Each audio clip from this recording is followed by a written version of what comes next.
back. Welcome back to episode 3. This is the third inaugural episode of season 1. I say that with all intention and hope that we are going to keep this thing going. There will be a season 2. There will be a season 3.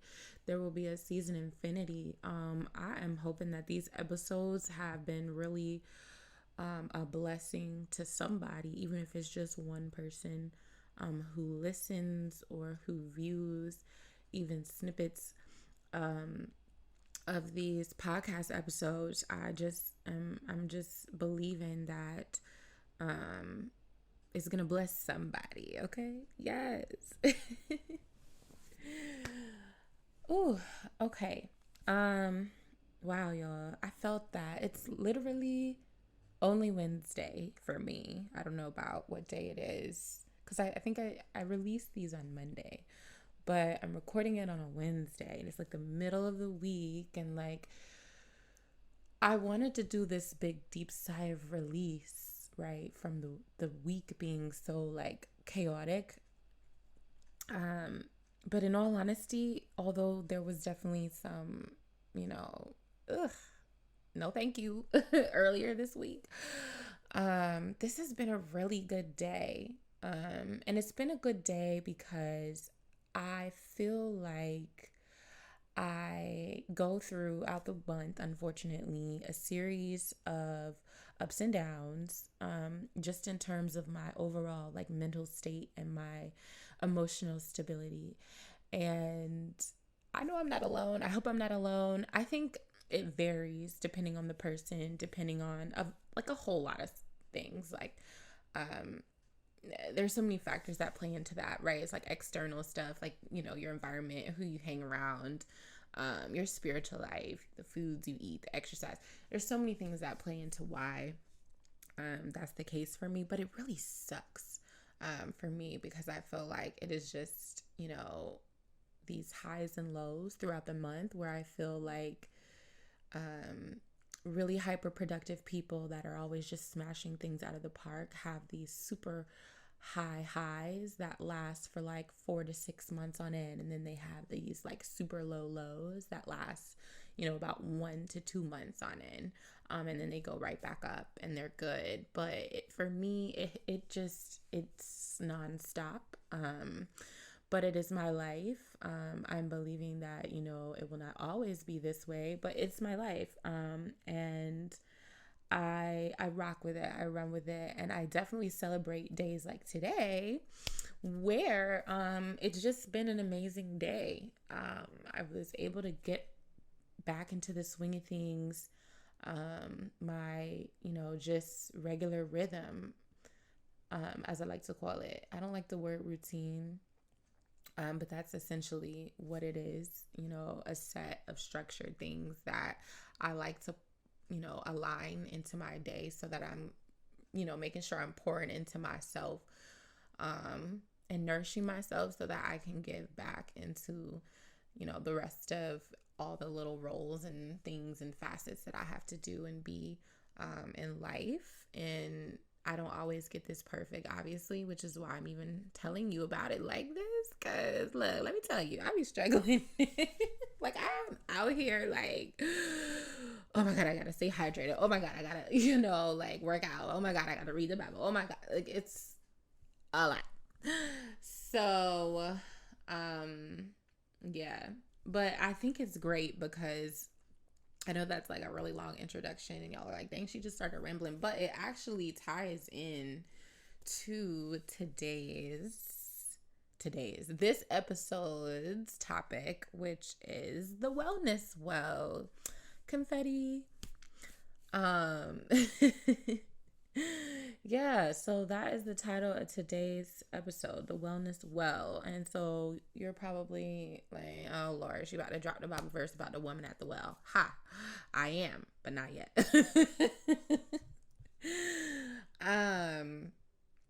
So yeah, this episode is all about the wellness well. And for me, what does that mean? A wellness well is a package. it's not a self-care package, but if that helps you to kind of think about like self-care in that term, which is a very broad and undefined term. So that is why I call it wellness well, because it's not always about, pampering and, bubble baths and deep, long podcast with a sultry voice of a wonderful, interesting and intelligent and beautiful woman talking to you as you eat your lobster dinner over a glass of wine. Like, that's no. I mean, all those things are great, right? But with the wellness well, all of those things that I just named and then some can be bundled in to create what I think should only be the essentials, the core things that you need in order to be well. These are the core things that make you and that help you stay motivated and keep going and just, constantly blossoming and just doing things at a really high level. So, and of course that looks so different for everybody, or at least it should. So I really hope that as I dive into this discussion with you guys, you listen to my heart, which is, a place of, I want everyone to just feel like when it's time for them to assess what's in their wellness well, there's not this huge need to like remove a bunch of things or add a bunch of things all of a sudden because, I'm sharing my situation. I think if this is a time to get deeply personal, journal, reflect, and really just assess for yourself who you are as an individual and what you need. It's so exciting to be able to have the power to give yourself what you need. It's a beautiful, beautiful, beautiful, beautiful, beautiful thing. So, I definitely, however, feel that it's important that I do share what is in my wellness well, my daily rhythm. And honestly, I have to be clear. I just said it. Like, this isn't an ideal world. I wish every single day looked like this for me. A lot of times my wellness well is literally used for when like I have just been struggling to make life happening, struggle to get out of bed, struggle to like, put one leg in the pant and, like I just need the nourishment. And so I go into my arsenal, my wellness well arsenal, and I just overload myself with as many nourishing and revitalizing activities that I need to feel good and get back on track and just be, well. So yes, so I do want to share mine with you guys because if anything, maybe you'll pull themes from it. It's not that I want you to use it as a template, but maybe you'll pull themes from it. And I think honestly, like I'm not going to be saying anything that you haven't like heard or seen on YouTube or heard or seen on, TikTok and blah, blah, blah, because we're humans, and although we are all very different, a lot of the things that soothe us are chemically, soothing in terms of like releasing of serotonin and different things like that, and other calming chemicals and things that make us happy. And so, a lot of the stuff that brings joy is common, is similar, is trendy, is whatever. So just a little disclaimer, there's no like, oh my God, I have the magical key, because I definitely don't. There's nothing special about my wellness well. But I'm going to break it down for you guys so that you have a good picture of what I do and why. So I like to break mine into categories. I try to also do this at the beginning of every year so that I can just make sure that I am improving and doing things and adjusting, my wellness well according to the projected goals and things I want to accomplish in the year. So that's another little just like tidbit, and maybe even like a little tip where your wellness well could be created and assessed based on your intended goals and where you want to be, and not just on what soothes you and makes you well right now. Because maybe some of you are in spaces where you're not where you want to be, where you're not where you want to be mentally, where you're not where you want to be spiritually, with your friend groups, with your, finances, all these things. And so, you may need to look at that as a way to really help you assess what needs to be in the well. Okay. So yes, I like to break mine into categories.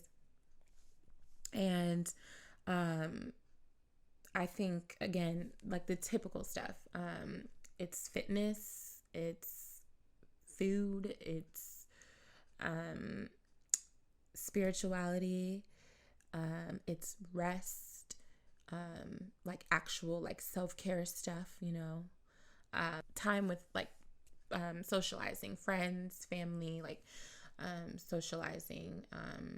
And sometimes, if I'm being honest, I do need to be around nobody. So that one fluctuates, which is why I pretty much just forgot about it just now. Because I definitely have my moments where I just don't even really want to be around anybody. Like, please leave me alone. Okay. So the first one, fitness. It's very important for me to be physically active at a moderate to high level.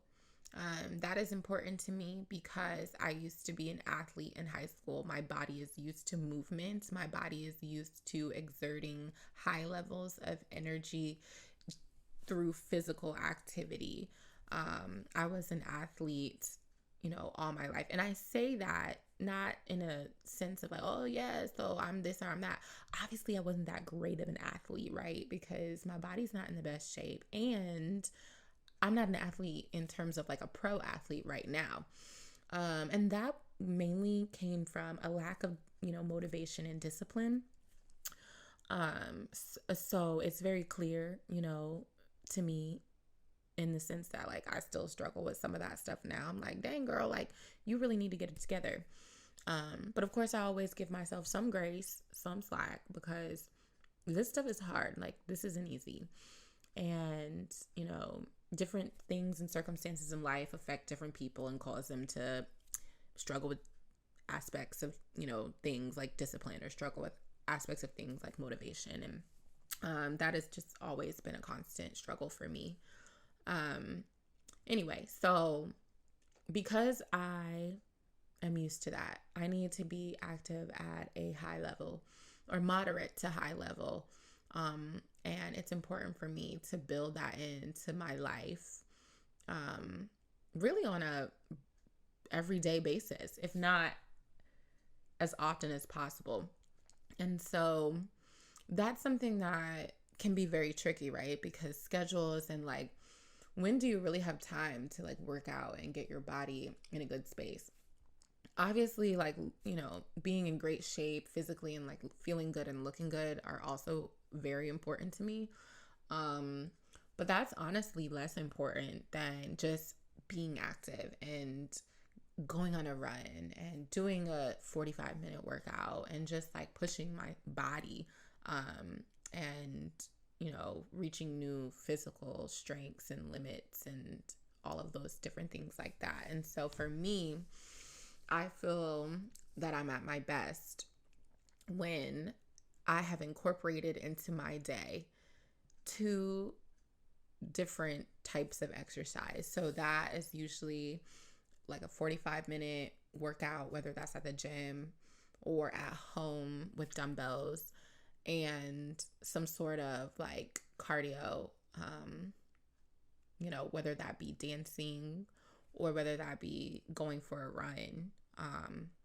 I need to have some, strength training and some cardio. And again, like I said at the beginning of this, please know that this isn't a perfect world. There is no universe in where I have consistently worked out twice a day. every single day. And things have just like been perfect and peachy and fine and wonderful. That is not the case at all. But I say this to remind you that this is about the wellness well. This isn't about how to have a perfect life episode. This is my wellness well. So anytime I'm feeling like I'm struggling for focus, I'm struggling in just all sorts of areas in my life that I am just like having a rough time in, I let that play out, I let those difficult emotional lows play out, and then I go right into my workout. I go right into, my jog. No matter how hard it hurts or how embarrassed I feel for struggling through the workout because I haven't worked out in so long, like, I push myself, and it feels good to push myself. It feels good to say, you know what, this is really hard, but I'm doing it, and there's something there for me, I guess, also just like psychologically, when I'm going through a tough time, to see myself push through physically. It gives me like this internal encouragement that I can also get through this external difficult circumstance that's in my life. So there are a lot of little things wrapped up in that. But that is one of the first things that I would say I absolutely pull from my wellness well when I'm in need of, clarity, motivation, a reset. The next thing is food. And look, this can go one of two ways, right? Because I know for a fact that I love to eat. I eat for pleasure, unfortunately, I would say more than 75% of the time. But because I love food so much, there are ways to kind of manipulate my love for food into being both good for me and also a part of my wellness well, so that it's actually nourishing me and not hurting me, if that makes sense. So obviously, really good food is going to release those endorphins and make me happy. And so if I'm not in the best space, if I'm not feeling great, like, I'll feel better. But depending on what it is that I ate, like if it's not the most healthy, like I just like binged on like McDonald's, which I would never do. Just kidding. I totally do that. But if I, am binging on fast food and junk food and sugary foods and caffeine and just all sorts of horrible things for my body, that's not really me nourishing myself. It's me doing more harm to myself, but giving myself this like short-term, serotonin boost. I guess, what's the other one? What's the other chemical in the brain? I don't know. Some sort of endorphin boost. And that's actually not good for you. So, like I said, there are ways that I like to manipulate my love for food into being something that is like a really positive experience for me, that's very nourishing, and like a way that I take care of myself. And obviously, you probably guessed it, it's instead of eating really crappy foods, I try to eat really healthy foods. But some people are like, oh my God, that's so boring, like healthy foods. Absolutely, it is. And like, no, absolutely not. Like, healthy food is not fun in my opinion. It's just not, unless you make it fun. And so a couple years ago, I had gotten into cooking, and I love to like prepare like menus for myself. I have fun coming up with these recipes and trying new ingredients and just playing around in the kitchen with new pots and new pans and new like bakeware and cooking utensils, and trying new flavors and experimenting. That is so fun for me. It's honestly very therapeutic. And because I know that I know how to cook at the end of the day, I know it's gonna be good. So if for whatever reason I was sharing it with someone else, like, I don't get stressed out about like, oh my God, like, how is it gonna turn out? Like, no, like, I know it's gonna be good, even if it's not like this like blow your mind dish. And so, yeah, I said that because I know like some people find cooking to be like stressful or like this time consuming thing, but give me like whatever time in the rest of the night. And I just really adore and love making meals. But I usually need to have some sort of form of inspiration or put together a menu and just, I don't like to just like slap something together. I need to menu plan. And then obviously if I, make a lot of food, then I can put the leftovers in containers. So I like to do that in meal prep. And so it's like a way that I take care of myself throughout the week.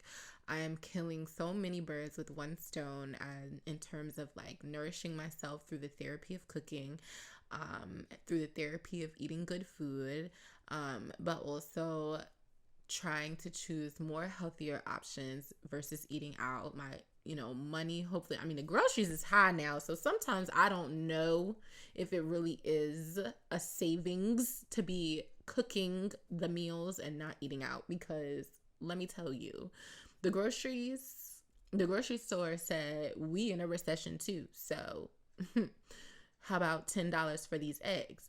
Right? And no one has time for that. So I don't know. But the reality is, in a perfect world, which is where we are, right? In this conversation, my meal planning and prepping, my food helps me to save money and to not eat out as often. And like I said, it helps me to stay on track with, my eating habits and the things that I, want to eat. And I don't just impulsively buy fast food or junk or candy.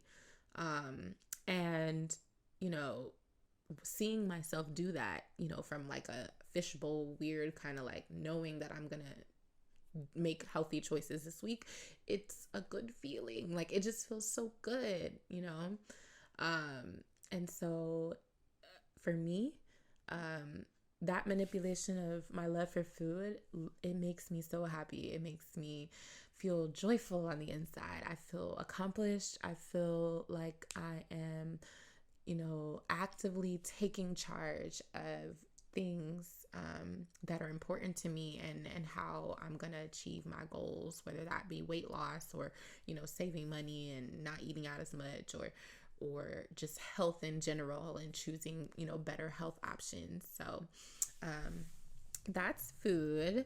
And then, oh my gosh, I know, like, I should have wrote down the actual list of things that I told you guys at the beginning because I cannot remember.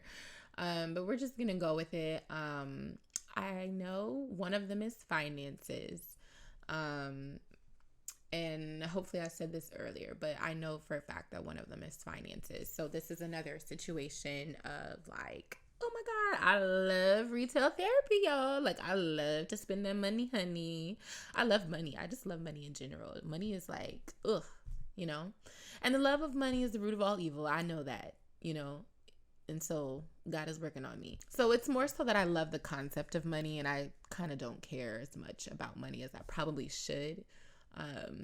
Because if I did, I would be just like this like incredible go-getter, just like ready to, make this money, honey. And let me tell you, that is not me. Like sometimes I wish that was me, because maybe I'd be in a much better situation, but that is not me at all.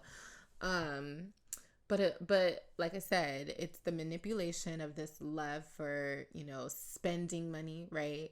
The idea of like impulsively going into Marshall's or Target or your favorite store and just like buying all the cutesy little items, or Amazon and buying all the like, I don't know what we get off Amazon. I mean, we just get whatever. Like we get extra remote controls for our TV, we get bedding, we get shoe racks, we get shoes, we get drapes, like we just get so much stuff off Amazon.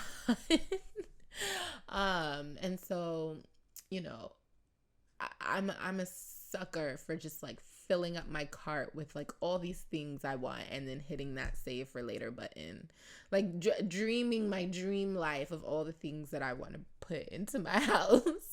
And then looking at the price, the total, and being like, oh, nah, we ain't doing that. Because it's like one of those things where once you've envisioned the full picture of all the things and how everything's going to feel when you get them in your house, And then you realize that you're over the money amount that you wanted to spend. Like, let's say you had like $50 and you're like, oh, I'm going to use this $50 to get a couple things from Amazon.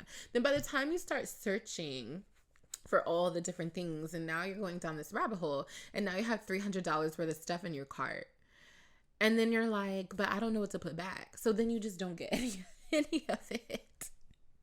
Am I alone? Am I the only one that does that? Because I don't be feeling no shame. I be like, look at me being smart. When in reality, I just have like a really deep problem with not being able to get everything that I want all at once. Because I promise you, if I had that $300 to spend on that stuff, I would spend it in a heartbeat. Yeah, so the manipulation of finances and this love of, spending, I turned that around as well. And one of the things that I love to do, which, let's be very clear, I do not love sitting with my budget book and like balancing and tracking my spending. I don't love doing that. And so this had to be like manipulation on top of manipulation.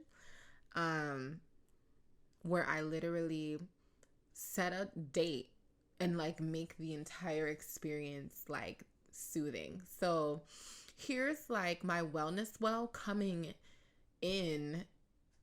And I guess this is like the self-care part, which I'll talk about in a second. But this is like my wellness well coming in and like welling me to do other things that help me to be well. You know what I'm saying? So like, I literally have to, and sometimes like I do the most. Like I will take my budget journal or my, budget notebook that helps me organize my finances and my budget and helps me track my expenses and plan my finance goals. I will take that to a restaurant, go on a date by myself. Obviously can't be nowhere extra fancy now because we're trying to make sure the money's, together. But of course, I budget all of that in. And I take myself out once a month for a nice little solo date with my budget planner. And I sit down and I track my expenses and now the way to do this, y'all, please do not be having your bank accounts open on the Wi-Fi of the restaurant. Print out your bank statements, and block out the account number information and all your personal information, and that way you'll just have the places you spent money at and the amount that you spent, and of course your balance at the end of the month. So I try to do that once a month. And, this is just me trying my best to steward over my finances. And I have to make it really, pleasant, because otherwise, like, I think it would be like this, like, drag of a thing. But because I have curated it this way, I actually get so excited. I look forward to this, like, alone time. And this like time where I'm giving like attention to myself and attention to my goals and the things that I care about. And so if I don't go out, like I'll do the same thing at home where I'll just like, do a nice bubble bath or like whatever, and get some tea and light a candle. And I just be like, like y'all, I swear y'all would think that I just have no love in my life because like I just be doing the most. But yeah, like just giving myself that intentional time with my finances has been another aspect of my wellness well that makes me feel good and helps me to feel like I am not necessarily in control of everything, but it helps me to feel like I'm doing my part, if that makes sense. It helps me to feel like, I am stewarding over the financial blessings that have come into my life, and I care and I'm serious and this is important. And when I am challenging myself in different ways to do things that are really important and helping me to accomplish my goals, that makes me feel really good, really whole. And just, like like everything is not falling apart, right? When you have your finances together, you got your food together, you got your fitness together, right? So, like I said, I told y'all, this is not going to be anything like new, shock, surprise. I do not have the keys to the city. But yes, I'm just running down mine. And so the next one is self-care. I hope I didn't skip anything, y'all. But self-care, which this is, you know, quick and easy, right? Because this is just the stuff that, you know, you do for you. And that could be anything from, you know, going on a long walk in the park, you know, taking a stroll around the neighborhood, getting some sunshine. Sunshine is like really important to me. And honestly, I don't think we talk about sunshine enough. The vitamin D, the fresh air from the outdoors literally revitalizes your spirit. And allows you to literally do things that you need to do to accomplish your life, or at least it does that for me. Like if I sit in the house and like do not attempt to even go outdoors, I am a different person. If I'm being completely honest, that is potentially why I had such an amazing day today, because I went on a jog yesterday outside and I, you know, I guess just had a great start to my day. Today, the other thing, like just to talk about food really quick one more time, is that not eating before a certain, you know, right before you go to bed, also has a drastic like effect on my mood when I wake up the next day. So I also really try to make sure that I do not eat after like 7 or 8 p.m. Unless it's just like something small, like an orange or like cucumber slices, because your body's like trying to digest that and you just wake up weird. But also like I know like I'm different, like my metabolism, like I'm over here like with the metabolism of like a 30-something-year-old, which is like, you know, I'm almost there, so might as well get used to it. But anyway, so there's that. But self-care is truly going to be, you know, what it is for you specifically, what makes you happy, things that just bring you peace and joy. And sometimes it's circumstantial for that moment. Like, what do you need in that moment, or what do you not need in that moment? You know, do you want to be around that friend that's always talking about her problems and her situation, even though you love her and that's your bestie and that she's a great friend every other, you know, scenario of the day? And so obviously you would never cut her off. But for right now, the energy that she has going on is just not, you know, the best thing for your space right now, because you need, you know, time away from that. And I want to go ahead, because now I'm remembering that I did say rest, and I want to like rope that into this as well, because I do think the self-care aspects of just like, what do I need? You know, that's you assessing what do I need in this moment, and not just what do I need, like what brings me joy, you know, lighting a candle, putting on your essential oil diffuser, getting your hair done, getting your nails done, you know, what is going to bring me joy? That can be a really beautiful aspect of your wellness well that you can tap into, that can help you to stay motivated, to feel good about yourself, to feel beautiful inside and out, to feel handsome inside and out. And yes, but in addition to the things that bring you joy, right, as we're talking about, you know, just self-care specifically, rest is so important. Rest is so important. And I get dinged for this all the time because I am a busybody. Like, I like to stay busy. I like to stay doing something. I told y'all I'm an athlete at heart. I like to be active. And that is not just obviously, you know, physical fitness and exercise and exertion. But I like to be doing stuff. I do not like to sit around and do nothing all day. I am so hard on myself about not having just full days. Like, I could promise you, like, I will have an extremely productive day in terms of like what I'm capable of doing within 4 hours of a time span, but then beat myself up because I was too tired to do anything for the first, you know, 4 hours of the day. And I kind of just laid around on Instagram or TikTok.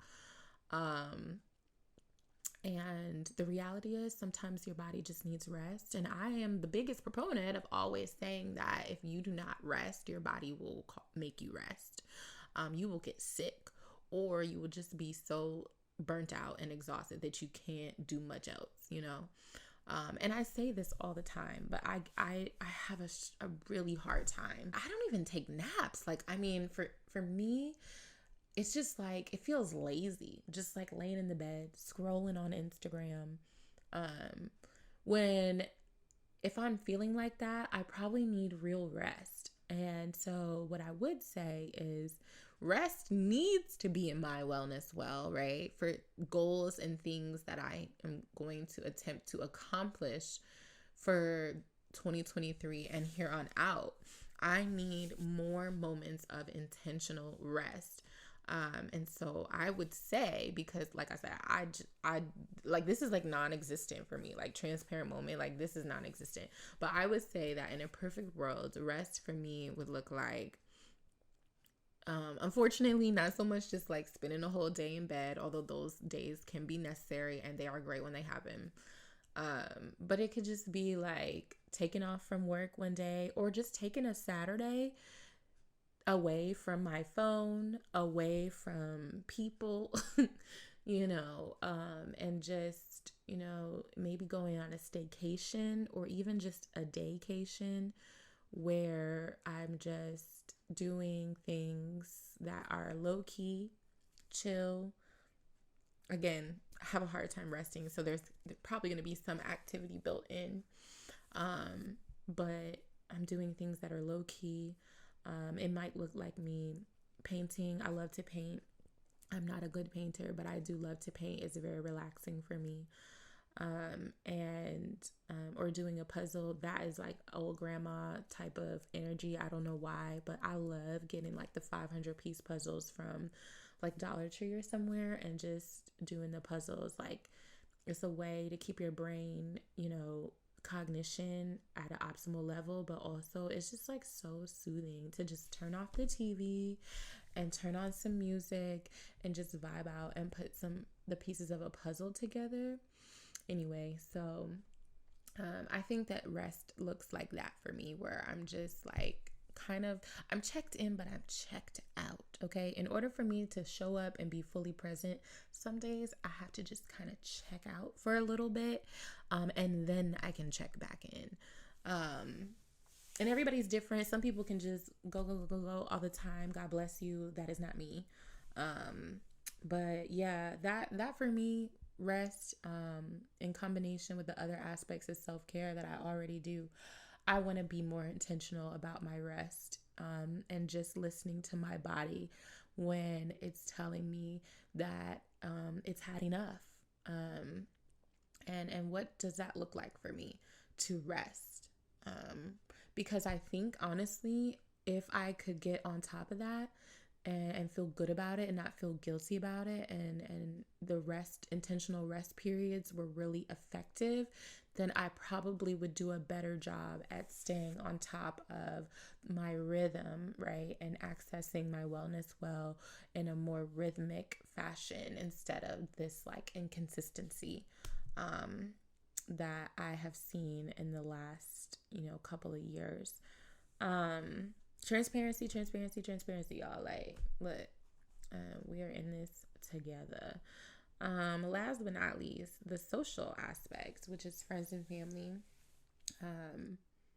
I need people, and this is specifically people that are like close to my heart.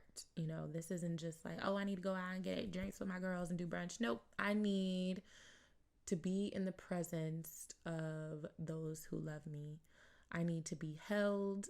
I need to be hugged.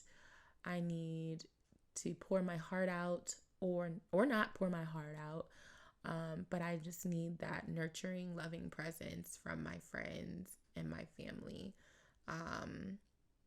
From time to time, just being, around my mom, and the laughter and, seeing her smile, like, brings me so much joy, and it warms my spirit. Being around my little sisters and like my niece and nephew, like, all of those things bring me happiness and peace, and just remind me that everything's good. Like, everything is good.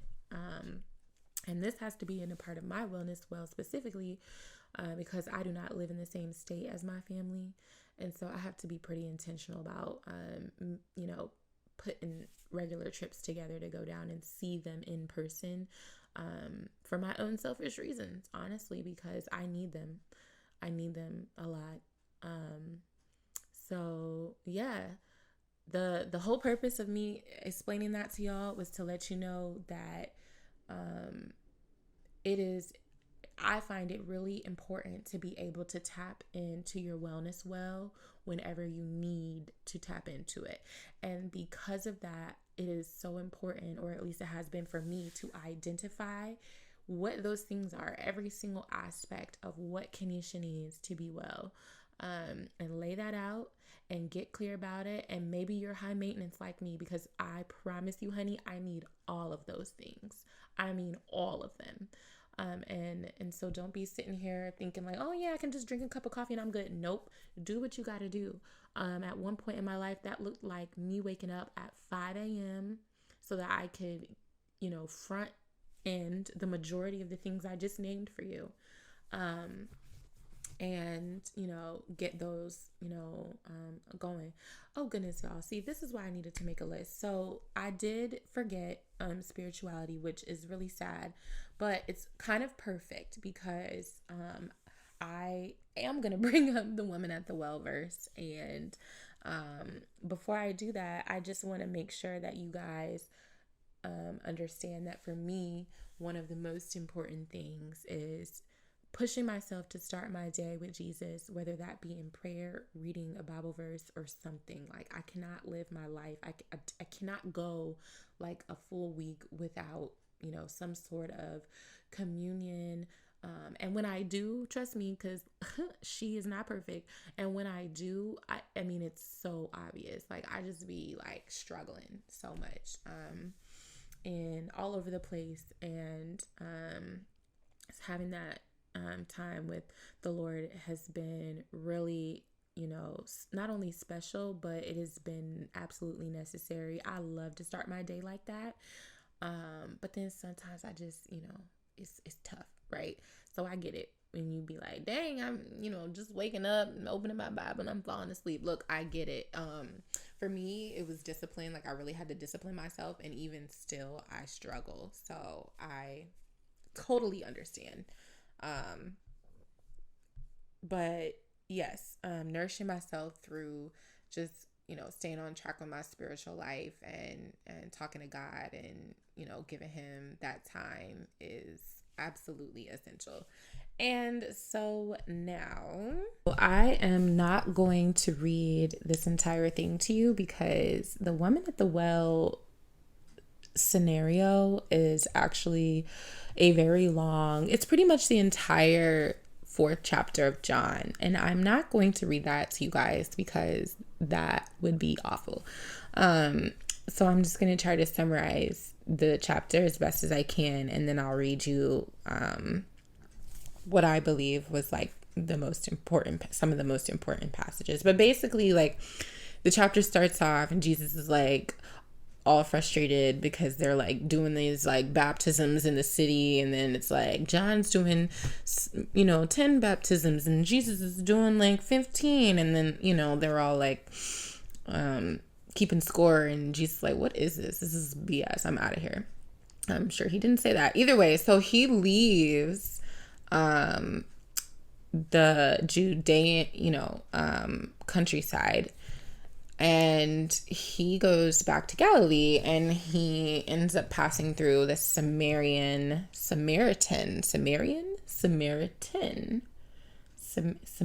Like, where does the T come from? Samaritan village. And basically when he's there, he's like all tired, and he sees a woman at a well, and he asks her for a drink of water, or asks her to draw water from the well for him. And then I guess, I don't really know the geography situation, but I guess maybe it was style of dress, skin color, hair color, eye color.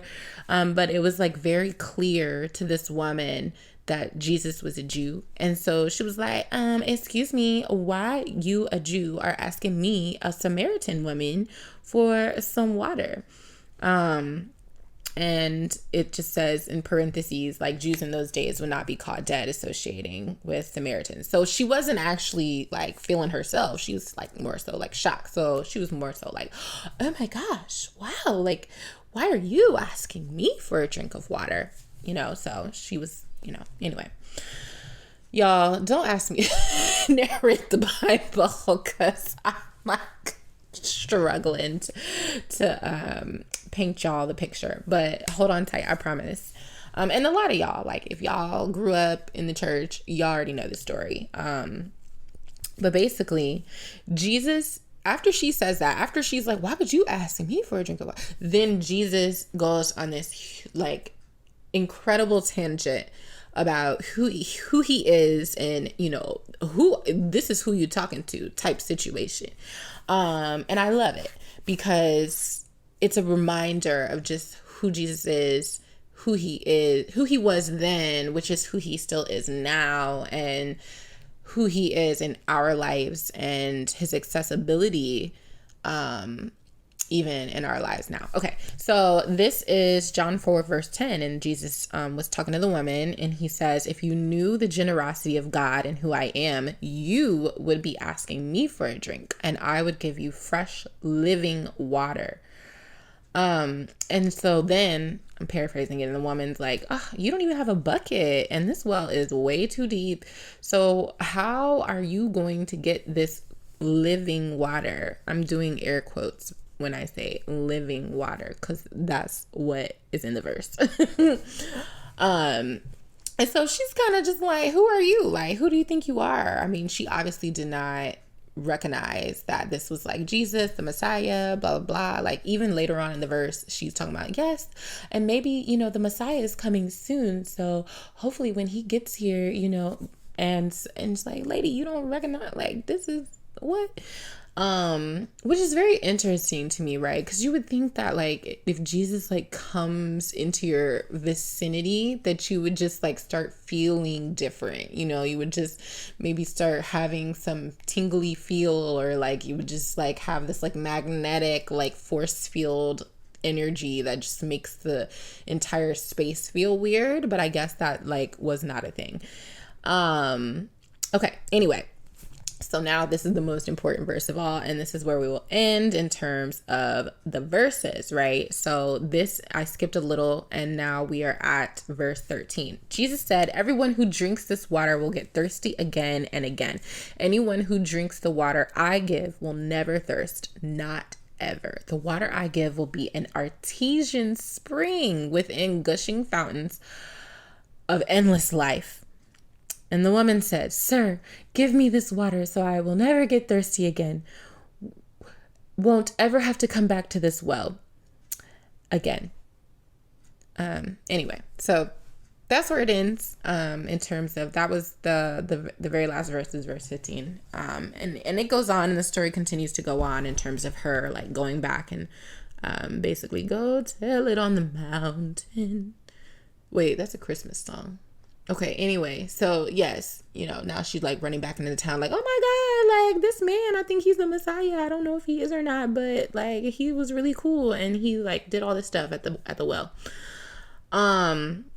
But this, this first verse in verse 10, talking about how, do you even know who, he's not even talking about himself at first. He's just talking about the generosity of God, right? And then he says, and do you know who I am? And if you knew who I was, you would be asking me for a drink. And I just latched on to verse 10 immediately, because I was like, oh my gosh, like sometimes we're so focused on making sure our wellness well is perfectly full and just chock full of all these things that we need to be well, when if we knew who God was, we would just be asking him. We would just ask him for the living water, because with that, It is an artesian spring. Okay, look, this is the message. I usually try to tell y'all what translation I'm reading out of, so y'all like, what? My Bible don't say that. Apparently Jesus got Fiji water going on, and even that, like, come on, that's gonna run out. That's just bottled water. But he said it is an artesian spring, gushing fountains of endless life, and that just like, boom, it clicked. It's like, in terms of our wellness the most important component of that arsenal is Jesus. Now, I know some of you guys are not Christians, and I talked very specifically on my very first episode about not wanting things to be overly spiritual. But then I backtracked immediately within like the next sentence, as I often do, and said, there's nothing wrong with that, because sometimes talking about spirituality, talking about God, talking about Jesus, talking about these Bible verses is like so central to the area that we're actually trying to fix ourselves. You know what I mean?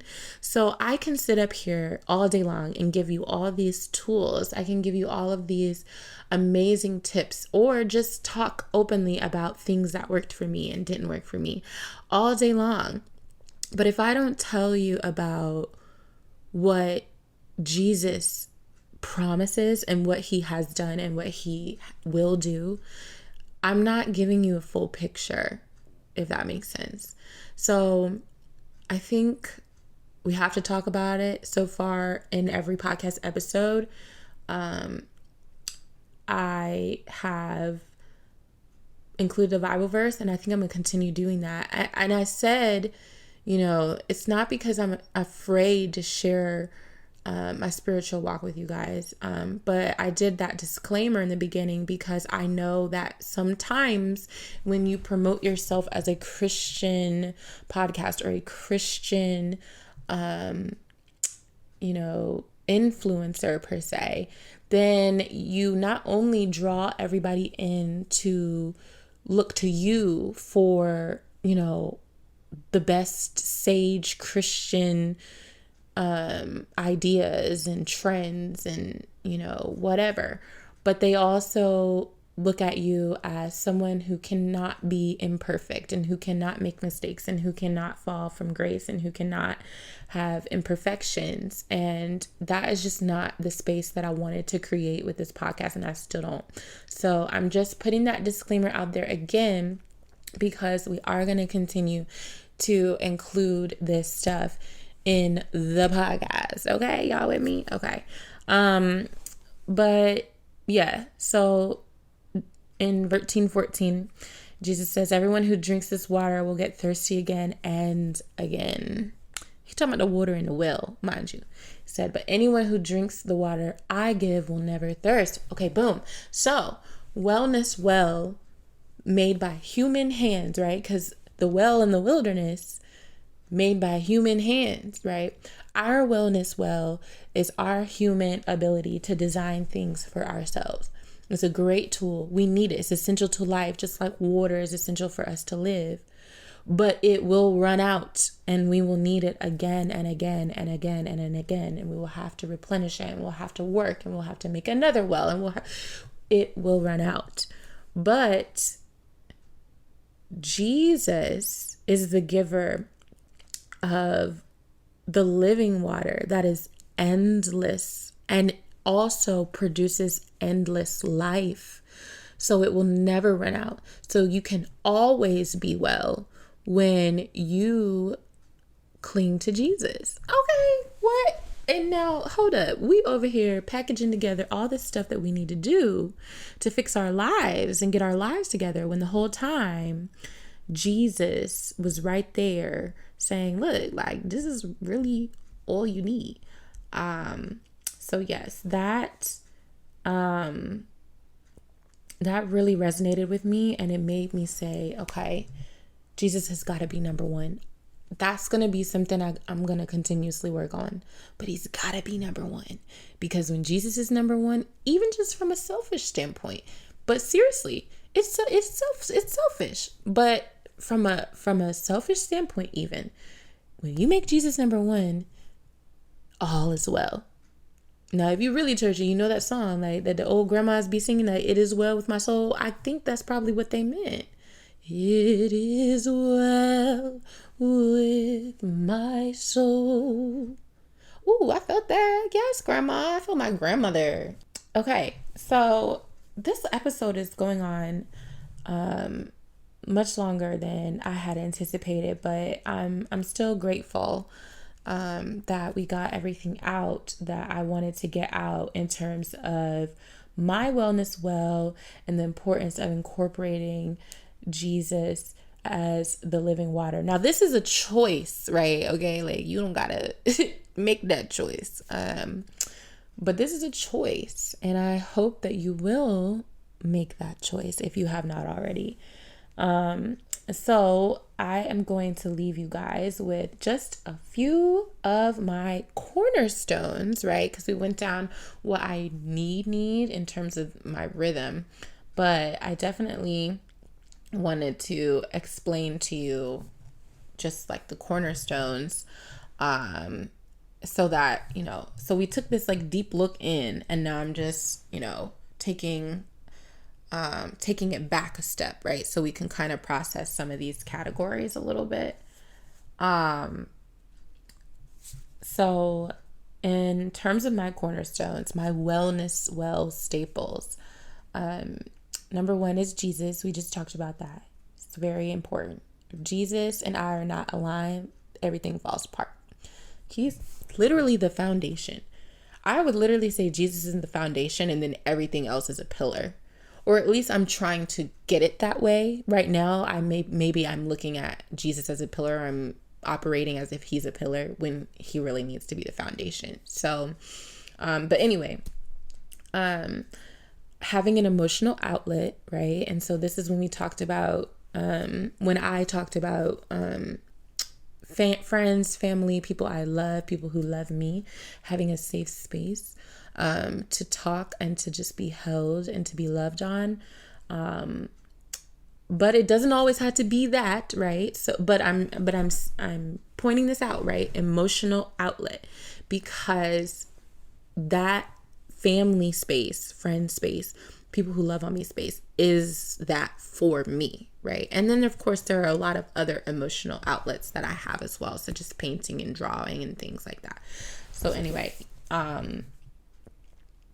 number 3 is nutrition. We talked about this. So eating well, nourishing my body with good things, taking care of my body, whether that be through eating literal healthy meals or drinking, an herbal tea and taking vitamins and supplements. Like, nutrition is essential, cornerstone in my life. And I think it should be in everybody's life, which is why I'm going over these cornerstones, because I'm hoping that although you heard my rhythm, that if you're going to make a template out of anything, that you use this as a template. So number 1, Jesus. Number 2, having an emotional outlet, or many versions of an emotional outlet. Number 3, nutrition. Number 4 is health, which is physical and mental. So having a space to do mental check-ins, whether that be going to a therapist, seeing a counselor, monitoring your physical health, whether that be going to the doctor, or just keeping tabs on any chronic illnesses, treatments, diseases that you may have, and making healthy life choices in terms of your activities, whether that be slowing down on the drinking, the smoking, whatever y'all do, making healthy choices that honor your physical body. Purpose, identifying, what is your purpose in life? And I hate that word, but it's an important word. It's an important term from time to time that has to be used. Connecting with that and letting that be your motivation to keep going when you're having a tough time, and let it pull you out of despair, and let it motivate you to get your finances in order, and motivate you to get your body together, and motivate you to go to the gym and eat well, and to journal, and to pray, and to look into deeper ways to, trust in the Lord.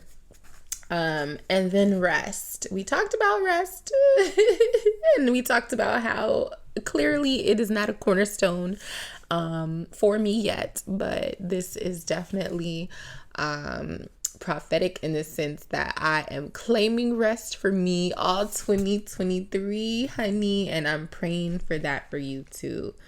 So yes, those are my cornerstones. Look, and you notice I didn't say finances. Y'all, me and money, we are working on our relationship. Like, we really are working on it. And so I will honor and love the day when I get to add it to my cornerstone bundle. But that's just an idea in terms of a template for you to start building your own wellness well. And I hope that you will take this serious and really take some time to sit with yourself, use it as an opportunity for self-care, to just spend some time with you, maybe spend some time with the Lord as well, and just identify where you're at with your head, with your heart, and just get your wellness well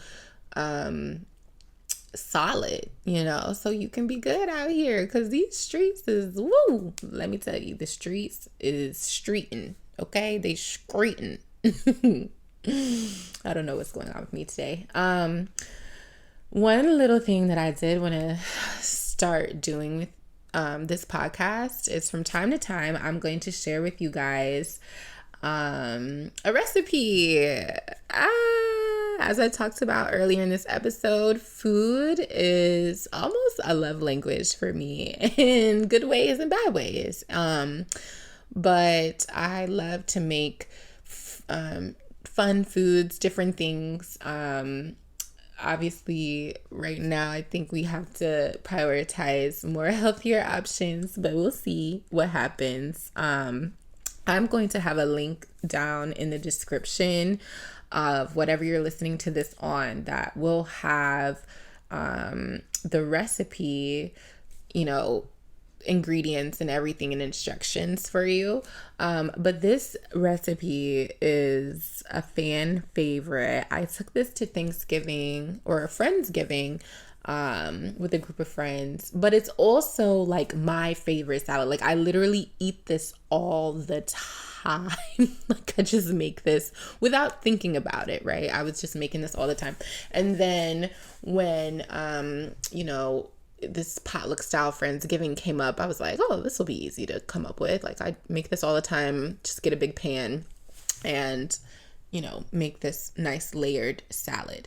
And it is Kenny's favorite winter salad. But the secret, y'all, is I eat this all year long. And so like, you can eat this whatever you want. And it was definitely fall during the Friendsgiving. But yes, Kenny's favorite winter salad. There is a base of delicious mixed field greens, little baby kale, baby spinach, Swiss chard, even if you really like those rough earthy greens. You can throw in there a little arugula. That is going to be your base. And if you like a nice layered salad, then you can just layer everything on top as you see fit. Or you can put it in a bowl and toss all of the ingredients in. And the things that go on top of the salad are a few sprinkles of pumpkin seeds, some sliced cucumbers, fresh bacon, okay? Not bacon bits from the bag. Like, we make the bacon and then we chop it up. And that's what makes it extra good and delicious. And the key is to pre-make the bacon and chop it up and then put it in a little storage container in your refrigerator so you have it for when you need it. Fresh bacon bits, and you just layer that on top, and then you get some dried cranberries and you layer that, and then you can even, this is optional because I don't always have apples in my house, but you dice up some apples nice and small and you layer those, and then you can do either sliced red onions, or my alternative when I'm just feeling a little more adventurous is I will do French fried onions as well. And the last ingredient is crumbled goat cheese. Now, if you don't like crumbled goat cheese, you might replace this with a gorgonzola or a very mild blue cheese. But I love a nice goat cheese, and it's better for my, stomach because I'm lactose intolerant. So anyway, TMI. But those are all the delicious, my God, my mouth is watering, beautiful toppings that go on the salad. But baby, let me tell you, this salad is all about the dressing, and I cheat with this. I am not going to sit up here. This is not an advertisement. No, it is not. But they should give me an ad campaign. There is a creamy apple cider vinaigrette. I think it's Tom's is the brand. But it can't be a nasty, like soupy apple cider vinaigrette. It can't be clear. It needs to be like a creamy one. Oh my God, it's the most amazing thing ever. I lucked out when there was like a buy one, get one free, and I have so many. It's the best dressing of all time. And it ties in all those fruits and earthy ingredients so perfectly in this salad.